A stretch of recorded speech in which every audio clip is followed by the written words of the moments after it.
বাবা তারকনাথ মন্দিরের রহস্যময় গল্প। তারকেশ্বর টেম্পল।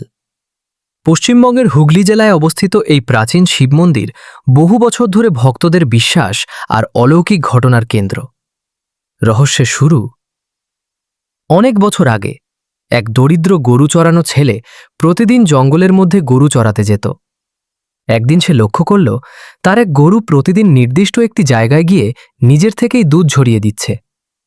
ছেলেটি অবাক হয়ে সেই জায়গাটি খুঁড়তে শুরু করল। কিছুক্ষণ পর মাটির নিচ থেকে বেরিয়ে এলো একটি অদ্ভুত পাথর, যা পরে জানা যায় সেটি আসলে একটি স্বয়ম্ভূ শিবলিঙ্গ। গ্রামের মানুষরা বিশ্বাস করতে শুরু করল এটি কোনো সাধারণ পাথর নয়, স্বয়ং লর্ড শিব এই স্থানে নিজে প্রকাশ পেয়েছেন। অলৌকিক ঘটনা। মন্দির প্রতিষ্ঠার পর থেকেই এখানে নানা অলৌকিক ঘটনার কথা শোনা যায়। অনেক ভক্ত বলেন গভীর রাতে তারা মন্দিরের ভিতর থেকে ঘণ্টাধ্বনি শুনেছেন, অথচ তখন মন্দির বন্ধ থাকে। কেউ কেউ দাবি করেন তারা স্বপ্নে লর্ড শিবকে দেখেছেন এবং তার আশীর্বাদ পেয়েছেন।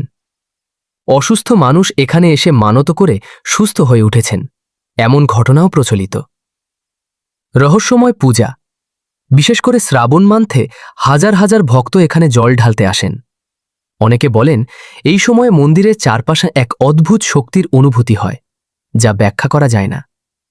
আজও অমীমাংসিত, আজও অনেক প্রশ্নের উত্তর অজানা। সত্যিই কি সেই শিবলিঙ্গ নিজে থেকেই প্রকাশ পেয়েছিল? রাতে শোনা যায় এমন শব্দগুলোর উৎস কি? ভক্তদের ইচ্ছা পূরণের পেছনে কি রহস্য? বিশ্বাস আর রহস্যের মাঝেই দাঁড়িয়ে আছে এই মন্দির, যেখানে প্রতিদিন নতুন গল্প তৈরি হয়, নতুন অলৌকিক ঘটনার জন্ম হয়।